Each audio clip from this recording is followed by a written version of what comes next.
Welcome to my studio.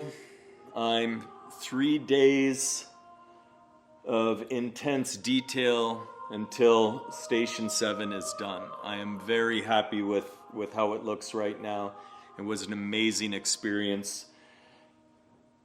The work to me is, I think, one of the most powerful in the series right now, which is really exciting. You have Christ falls for the second time. And what I wanted to do on this is do something really special. So I have Christ fallen, crushed by the cross. And this is the first time within this sculptural series of the Stations of the Cross that the Jesus figure is actually looking at the viewer. He's turning his head, he's looking at the viewer. And this, I do believe, will make a powerful connection between the piece and the person that's looking at it. His hand also is reaching out to the viewer. And what I can imagine here is that when someone takes a look at the sculpture, they will feel compelled to go over and actually touch the hand of the Jesus figure. And that's the power and beauty of sculpture. You can actually touch it. It's more than a painting. It's three-dimensional.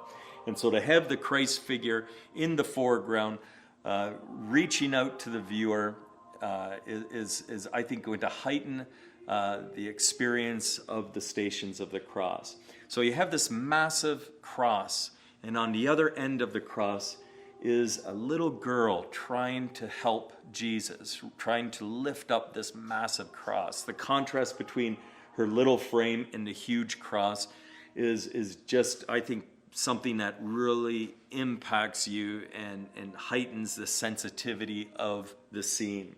And there you have the vulnerability of Christ, the compassion of the little girl.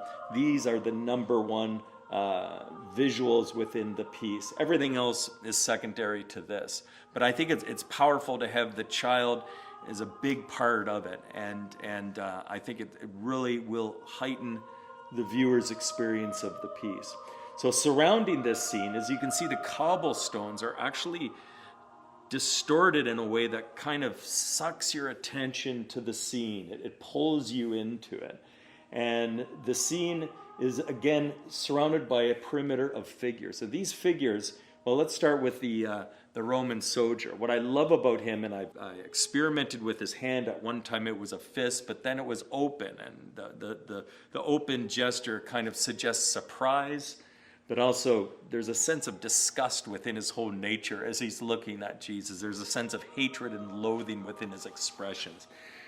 Then surrounding the top part of the piece, it's just a tapestry of different figures. And within these figures are symbols that will refer to Scripture. You can see above the little girl trying to lift the cross is another child that's trying to get over to that girl to help. But there's a woman that's holding that child back.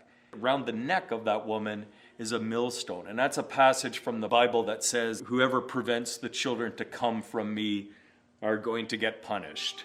And so you also have there many different women, men, Pharisees, but I love especially the mother of the little girl who's reaching over, that's being prevented to reach out to that little girl by a Roman soldier. So there's a lot of emotion within here. There's hate within the figures. There's sympathy.